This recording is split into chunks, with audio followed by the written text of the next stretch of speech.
Welcome to the Finding Financial Freedom podcast with the Frugal Physician, where Dr. Disha Spath will be your companion on this exciting financial adventure.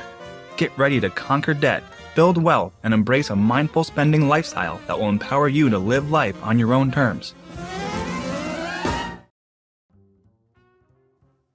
Welcome back to another episode of Finding Financial Freedom with the Frugal Physician. Today, we've got a treat for you. Dr. Jimmy Turner is joining us again. For those who might not know him, Jimmy is a practicing academic anesthesiologist, the mastermind behind the physician Philosopher and Money Meets Medicine, host of Money Meets Medicine podcast, and the author of the Physician Philosopher's Guide to Personal Finance. His biggest passion? Helping doctors achieve financial freedom so that they can practice medicine on their own terms. Let's dive in and get this financial fiesta started. Hey, Jimmy, welcome back to the podcast. Yeah, thanks so much for having me back on. Super excited. I'm really thankful to have you here. I wanted to dive a little bit deeper into your journey and into what made you decide to write about money. You initially started as the physician philosopher, and now you're at Money Meets Medicine. I wanted to talk to you a little bit more about why philosophy and money. Yeah, really good question. So I guess the name of the physician philosopher originally, I was a philosophy major in college. I was a double major in philosophy and chemistry before going into medicine. And I have always really enjoyed kind of critical thinking, problem solving, abstract ideas. My superpower has always been taking complicated situations and making them simple. The seeds for the financial part got planted actually early in my financial journey, both in my fourth year as a medical student. The first one was not the greatest experience, but my wife and I, we had our first kid, Grace, who's 13 now, which is insane. And so when we had her, we felt like hashtag adulting, like we should get term life insurance to make sure that if either of us died, the other person and our kid would be taken care of.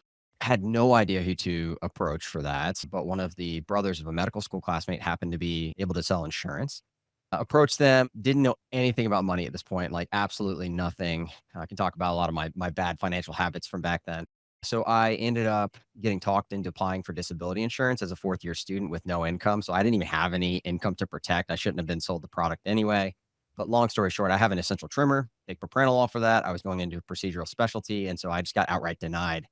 And at the time, it didn't seem like a huge deal because I didn't know anything about it back then. But if I had waited a year, there was something called the guaranteed standard issue policy, which is a type of disability policy that doesn't look into your medical history. So they wouldn't have cared about my trimmer. I would have been able to get disability insurance. One stipulation, which is that you can't have been denied or disabled. And so since I got denied because an insurance agent was trying to earn commission off of me, to this day, I can't get disability insurance. That was like my first little seed that was planted. It ended up being a much bigger seed than I realized. And the second one was actually not 12 months later. My med school, really well meaning, brought in this firm to talk to us about personal finance, to try to teach us about investing and student loans. It felt really slimy at the time. Like they're taking email addresses and names. I didn't really know anything, but I just didn't trust it. And like not 3 years into my residency, did the CEO of the firm that was talking to us that day get thrown in jail for fraud. I had this massive distrust of the financial industry from a pretty early stage in medicine. And that got borne out the further I got along. I was like, man, I just don't feel like I can trust anybody. And so I started learning on my own. I love teaching, making those complicated things simple. And so my students, my residents, my colleagues started asking me to teach them about personal finances. I started learning more and more. And so, yeah, I saw a need. I started the Physician Philosopher as a blog originally and wrote 3 posts a week for 2 to 3 years. And really have always combined personal finance with wellness just because I feel like they're so intrinsically linked, in terms of people's ability to practice medicine on their terms. And so I've Right. always been on that journey, ended up starting Money Meets Medicine, the podcast. And yeah, it's all kind of grown from there. And it's been a really fun journey the last 7 years. And it's really been fun to watch your journey and how you've evolved. You mentioned some of the mistakes that you made. Take us back to that and tell us a little bit about, the wrong moves that you might have made in the past. So definitely the biggest one was my disability insurance Mhm. situation.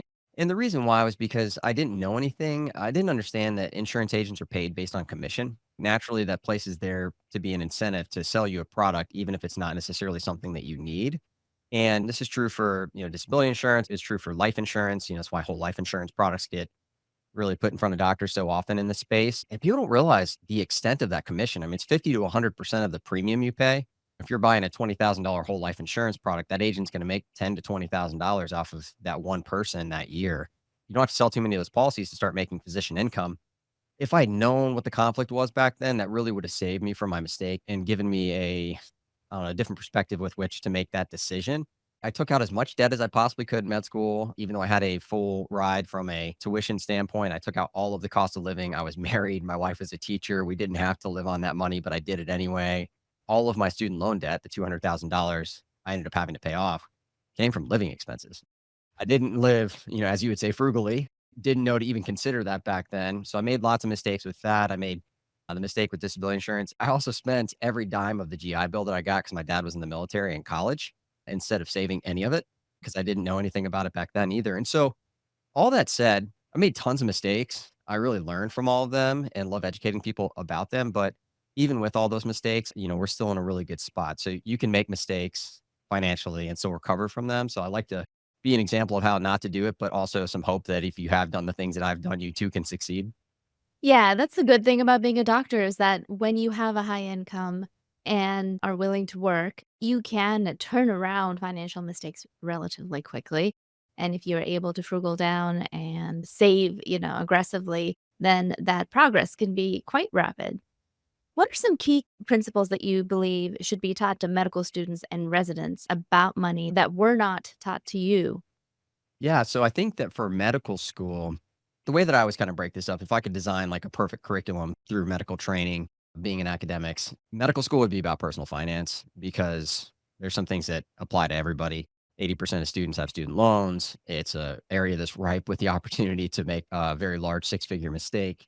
They need to learn about asset protection. They need to learn about investing. But honestly, at that stage, they don't really have a ton of money, most of them, to invest. So they want to learn about it from a financial literacy standpoint, but they don't really want to learn about it from a application standpoint quite yet. And so Yeah. that kind of transitions into residency, but residency is very specific, right? So you and I practice different specialties. So what you need to know about billing for yours and what I need to know about billing for mine are fundamentally different. And I think that that business aspect of medicine is something that should probably be taught more into, those residency or fellowship years if you extend your training.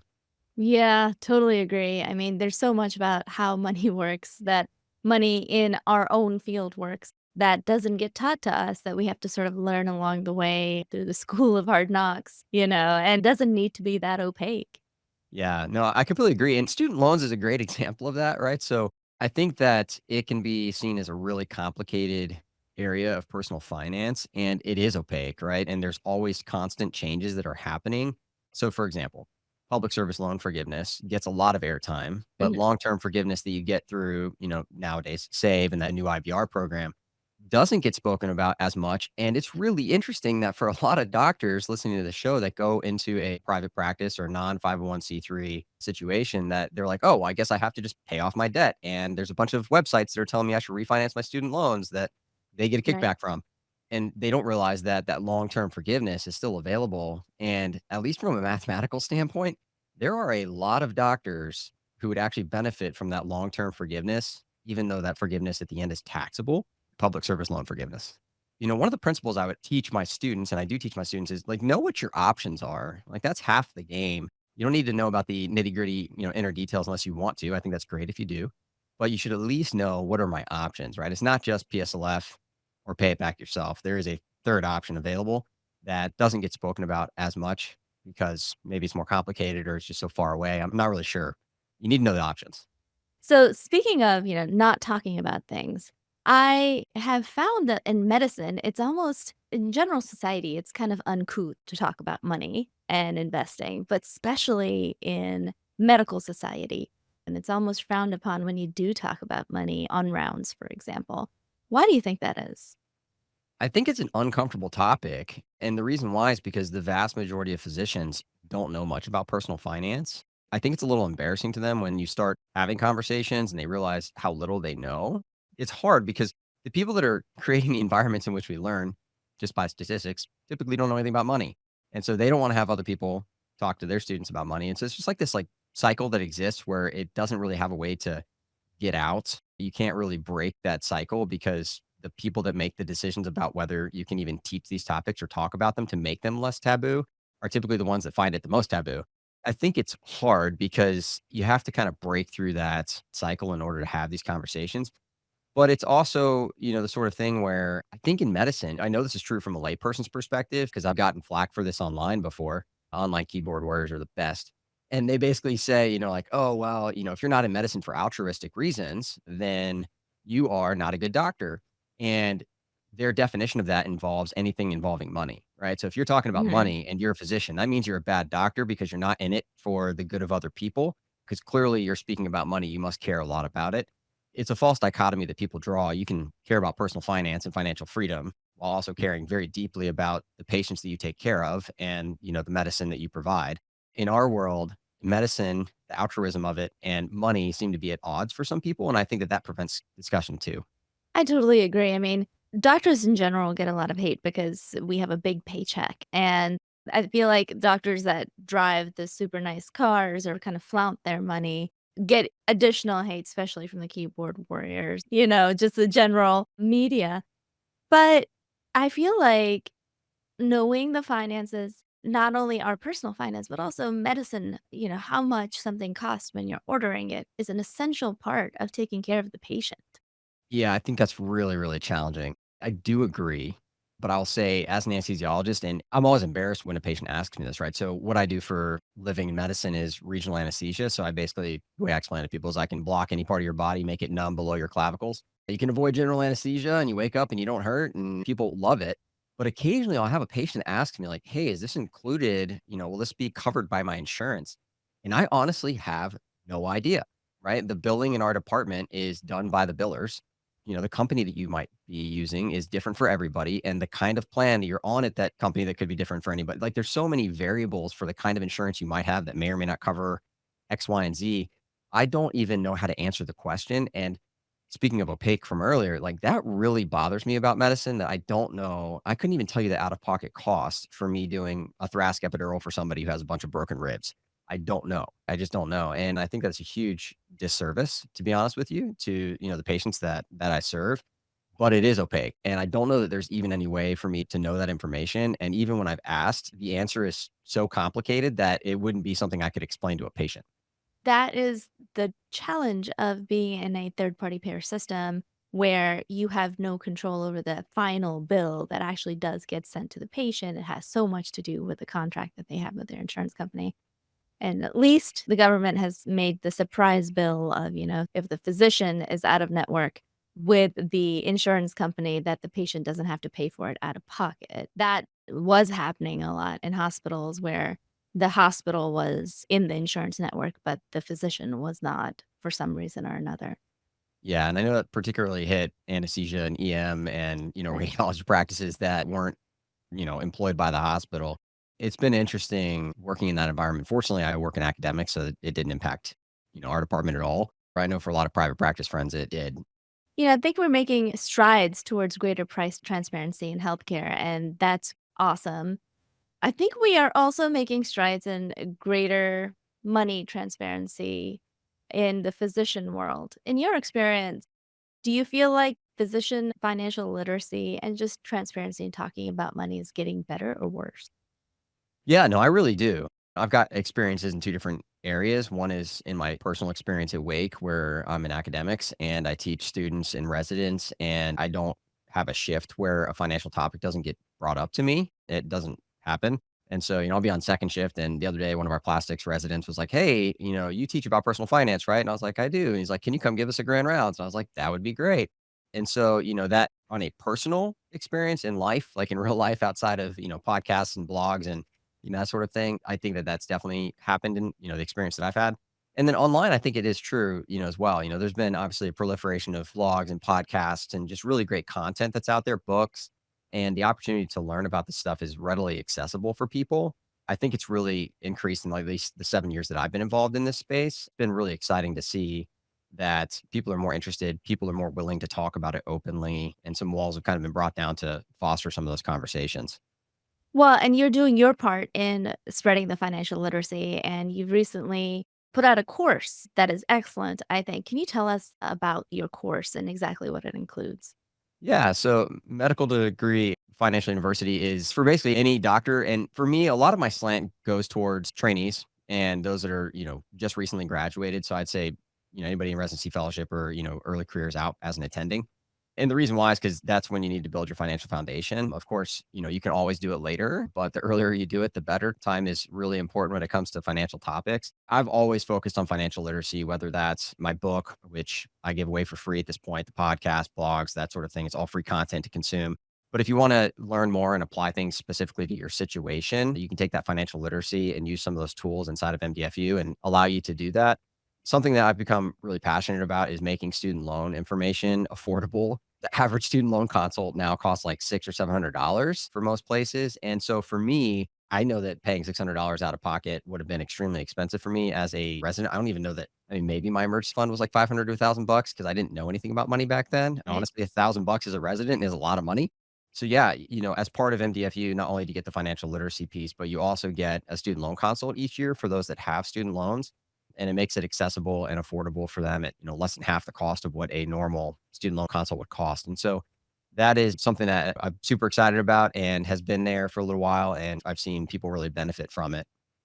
Yeah, that's invaluable. How much does your course cost?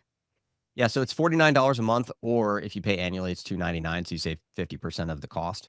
I understand you have certified as a student loan advisor. Is that correct? Yep. So working towards that right now. I finished all the course material. All I have to technically do is finish that last exam. Tell us a little bit about that process. How much study is involved and how are you going to get the certification? Yeah, so the CSLP, the Certified Student Loan Professional, it used to be called CSLA. It's something that is a designation people can get. You have to have certain designations. You need to be a financial advisor, an insurance agent, something like that to be able to claim the designation. It involves basically 4 blocks of course material that are several hours. They basically teach you anything from the basics of student loans to case studies and examples of it, and introduces you to specific software that allows you to crunch the numbers, because that's one of the hardest parts about it is taking someone's situation and then showing them like, this is what it would be in, saving for a valuable education and save, or new IBR. This is what it would be if you sought public service loan forgiveness versus long-term forgiveness or paying it off yourself. And allows you to kind of crunch and analyze the data for somebody and Yeah. present it in a way that's helpful for them. The thing that's interesting about student loans is that everybody's goal is different. So for some people, they may come in and be like, hey, my goal is to minimize my monthly payment, right? Some people might say, hey, my overall goal is to pay the least amount overall, over the next 7 years. So that goal is going to shape, obviously, the direction that you go. Lots of didactic material, lots of quizzes and tests. Pretty thorough process. Good. I mean, I'm glad to hear that because, we want the people giving people advice to be certified and have some sort of accountability. Or do you have to like list yourself on a federal website and that kind of thing? It's interesting because, like, if you look up a CSLP designation, you can look that up by the group that offers that, and Mhm. they will list it there. It's not like you have to register as like an investment advisor would for, SEC or for FINRA and have an ID number, that sort of thing. I would say it's a little bit less registered, or what's the word I'm looking for here? A little less Fed- bureaucracy or Federally regulated. federally regulated. Yeah. And it's an interesting thing too, because student loans is complicated, but at the same time, it's not something that you couldn't do by yourself if you wanted to. I always tell people, like, look, if you want to learn enough about money to be able to do things yourself, I think that that's fantastic. Like, I would encourage as many physicians listening to this to do that as possible. However, it's a little naive to think that a lot of doctors are going to do that. Most doctors are like, hey, I'm insanely busy and I have a family and I'm doing all of these other things. I would just like for somebody to take a look at my situation and to help me figure out what is the best thing to do. Present the information so that I can decide. And there's So nothing wrong with that because the people that are the DIY investors want to learn all the ins and outs of finance. In medicine, it's a very small percentage. And even if we want to learn it, we often don't have enough time to do it. I gotta say, I mean, I've been doing this for 5 years and I'm still learning. There's so many little things that I still need to continue to learn and explore. And there will never be a point where I'll feel like I know it all. It's an ever-changing field, especially with changing guidelines, changing payment plans. So, investing in someone who is up to date on all the information and can crunch the numbers for you, which is often the hardest part for someone who's not into numbers, is humongous. Are you able to work in like state stipulations into your projections for student loans? yeah, so if you're married and you live in a community property state, Right. obviously that impacts the way that you make your payments. The math is calculated differently. So I basically take all the information and crunch it into multiple scenarios. So if you're married, to married filing jointly and married filing separately. and show the math for both of those and provide a document or a plan that basically says, hey, here's all of the information. Here's the summary at the top in terms of what we decided that you should do. But here's all the information if you want it. And the numbers are crunched both ways based on their situation. If you live in the 40 states that aren't community property, then it's crunched differently than if you are. Could you just give us a little snippet summary of why that's important, the community property states and married filing separately? Yeah. So in the 40 states that aren't community property states, when you file your taxes separately, it basically excludes your spouse's entire income.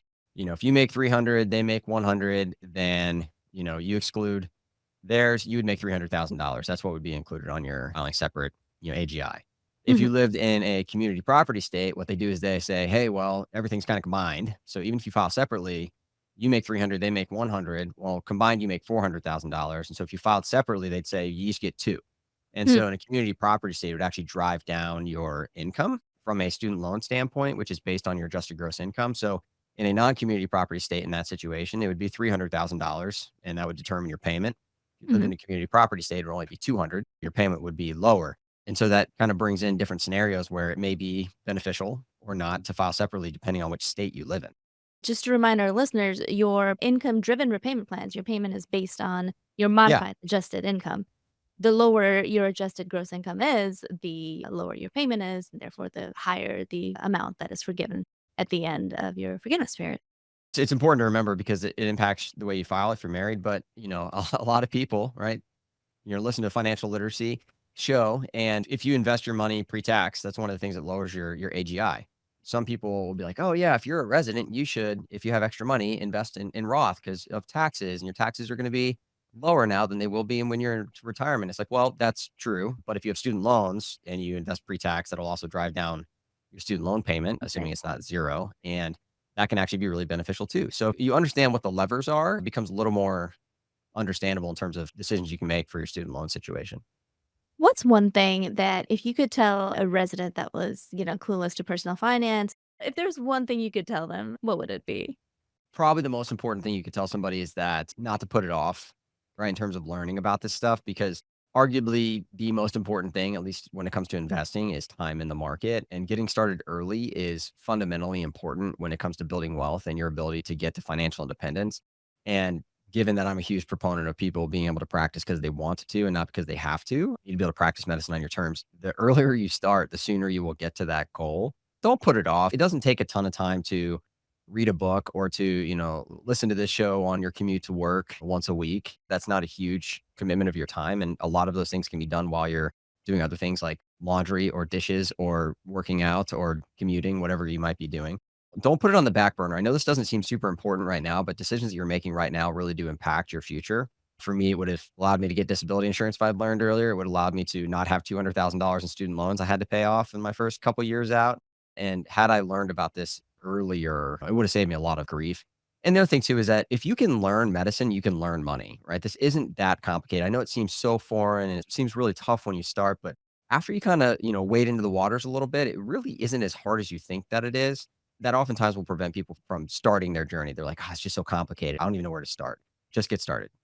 For the value of being able to practice on your own terms, as a medical student, I may not have understood that concept. How has being able to practice on your own terms because you want to rather than you have to made a difference in your life? The most important thing in my life is my family. We saved a lot of money my first few years training, and now I practice medicine 40 weeks of the year. I practice 2 to 3 days a week. I coach my kids' baseball team. I'm there for, my little girls' every soccer game. I'm heavily involved in my children's lives. And that would not have been possible if I was enslaved to my paycheck. That allowed me the freedom to be able to not have to choose between being a good dad and being a good doctor. I didn't want to have to choose those two things. I wanted to be good at both of them. That even 7 years into my career has been possible because of steps that we made financially. And that's so super important to be able to prioritize the things that you want to prioritize while practicing medicine alongside and doing a good job at both. Well, Dr. Turner, thank you so much for coming onto our podcast today and again sharing your wisdom. And listeners will be sharing the link to his course that will make it super easy for you to learn about personal finance and get a student loan consultation from Dr. Turner's team. super excited about this, and I heartily believe in your mission. Thank you again for everything that you do. Yeah, thanks for having me on. It's a pleasure as always. All right, frugal friends, that's a wrap for today's episode. Huge thanks to Jimmy for coming back to discuss achieving financial independence and practicing medicine on our own terms. If you loved what you heard, don't forget to check out the Money Meets Medicine podcast and snag a copy of his book, The Physician Philosopher's Guide to Personal Finance. That link is in the show notes. And here's something special for you. We're running a giveaway.